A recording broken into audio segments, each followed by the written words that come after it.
कदमों को ज़मीं पे रख, आसमां अब छूना है। शरीर को तपा के अब मुश्किल में भी जीना है। जिंदगी है कांटों भरी, तो क्या, रास्ते मुश्किल हैं। तो क्या, चुनौतियाँ बड़ी है। तो क्या, हर कांटों से पार अब पालेंगे। हर मुश्किल में भी अब खुशी के गीत हम गा लेंगे। चुनौतियाँ बड़ी हो या छोटी, ऊंची उड़ान हम मारेंगे। A picture is worth 1,000 words. So, an image is a more powerful. As a self-transformation tool, we can use it. आप लाइफ में कोई भी चीज़ या किसी भी टारगेट को अचीव करना चाहते हैं तो सबसे पहले उसे यहाँ अचीव करना पड़ेगा, because imagination is the key to success. Welcome back to your channel बड़े छोटे। हेलो फ्रेंड्स, आपको क्या लगता है आपके लिए सबसे इम्पोर्टेंट क्या है लाइफ में? कुछ लोग कहेंगे नॉलेज, कुछ लोग कहेंगे इन्फॉर्मेशन, कुछ लोग कहेंगे पैसा, किसी के लिए हेल्थ इम्पॉर्टेंट हो सकती है। लेकिन मेरे हिसाब से एक इम्पॉर्टेंट चीज़ यहाँ पे और भी है जो कि हम लोग हमेशा भूल जाते हैं, विच इज़ योर इमेजिनेशन। आप इमेजिनेशन कर हर वो चीज़ अचीव कर सकते हैं जो आप करना चाहते हैं। विदाउट इमेजिनेशन हम कुछ अच्छा अचीव कर ही नहीं सकते लाइफ में। आपके टारगेट का फर्स्ट स्टेप ही है इमेजिनेशन, ये तो फिक्स है। हर टारगेट का रोड मैप होना बहुत ज़रूरी है और ये रोड मैप हमें इमेजिनेशन से मिल सकता है and with the help of imagination हम उस डायरेक्शन में वर्क करके उसे अचीव कर सकते हैं। वर्ल्ड के ग्रेटेस्ट साइंटिस्ट अल्बर्ट आइंस्टाइन ने कहा है किस तरीके से आप वर्ल्ड की सबसे पावरफुल चीज़ और सबसे इम्पॉर्टेंट चीज़ हासिल कर सकते हैं, वो भी सिर्फ इसी समय, with the help of imagination, यानी कि सिर्फ कल्पना करके। आइंस्टाइन का कहना है imagination is more important than knowledge, और यही बात उन्होंने लॉ ऑफ सक्सेस में भी कही है। इमेजिनेशन को क्रिएटिव रखना बहुत ज़रूरी है। जितने भी सक्सेसफुल लोग हैं या थे पूरे वर्ल्ड में, उन सब में एक चीज़ कॉमन थी, वो है क्रिएटिव थिंकिंग। फिर चाहे वो एफबी के सीईओ मार्क जुकरबर्ग हो, एप्पल के फाउंडर रह चुके स्टीव जॉब्स या स्पेसएक्स के एलन मस्क, ये सब आज जहाँ भी है वो सिर्फ उनके नॉलेज, हार्डवर्क और क्रिएटिव थिंकिंग की वजह से। हमें हमेशा अपने इमेजिनेशन को अप रख के वर्क करना चाहिए।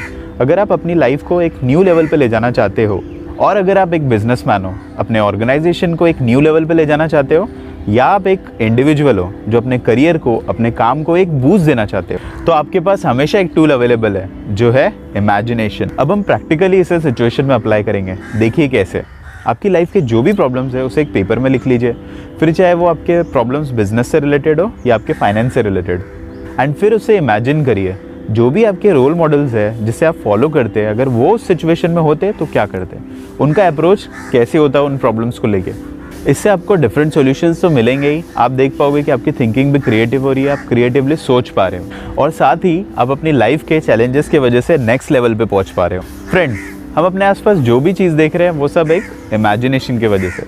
फिर चाहे वो एरोप्लेन ही क्यों ना हो, कभी तो किसी ने इमेजिन किया होगा, तभी तो आज हम उसे यूज़ कर पा रहे हैं। किसी ने क्या, राइट ब्रदर्स ने किया था।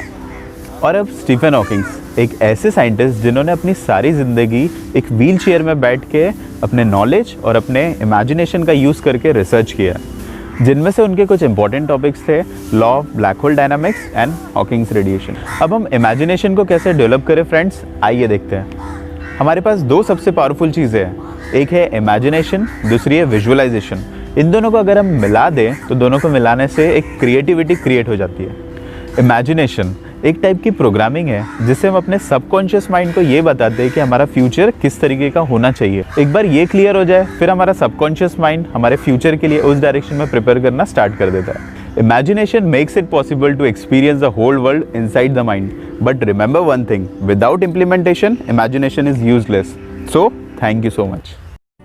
The power of visualization was graphically revealed by a testimonial, one Russian Jew called Nathan Sharansky.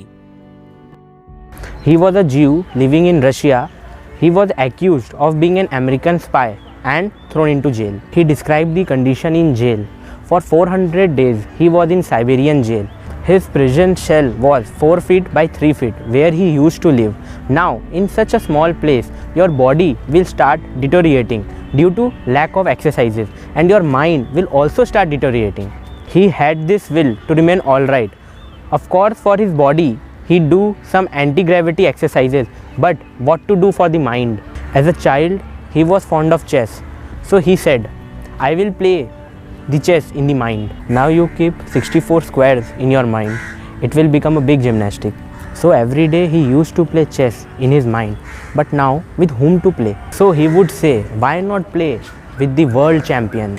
The world champion in those days, his name was Garry Kasparov. He used to play with Garry Kasparov in his mind. He stayed in jail for 12 years. After 12 years, when Bill Clinton became the president of USA, he appealed to the Russian government and the Russian government released him. He went out of jail and he went to live in Israel, where he became a cabinet minister. Now Garry Kasparov went on a visit to Israel. This grandmaster and world champion play a demonstration match. In demonstration matches, he will play 5 players at a time.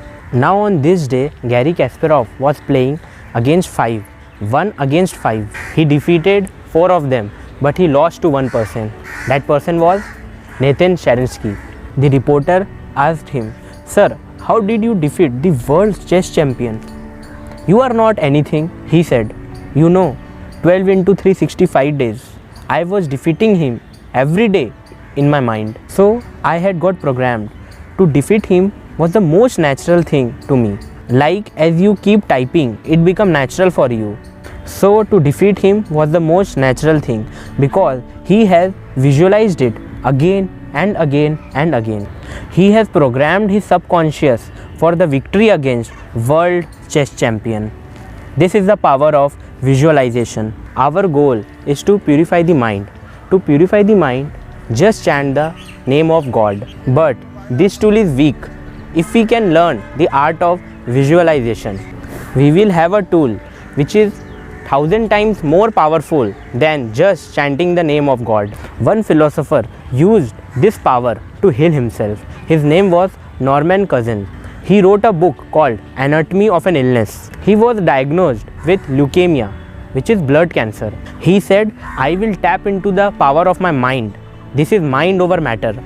He is using the power of his thoughts to heal his body. He described his meditation that daily he would sit and meditate, that millions upon millions of WBCs in his blood, they are going and attacking this cancerous cell and eating them up. He do it every day and visualize it. This visualization went straight to his subconscious and changed his bodily processes. His leukemia went into remission and he continued to live another 20 years. This is the power of visualization. Video को like करें, share करें and subscribe करें and please press the bell icon so that कि आपको नई videos की notification मिलती रहे। Thank you so much.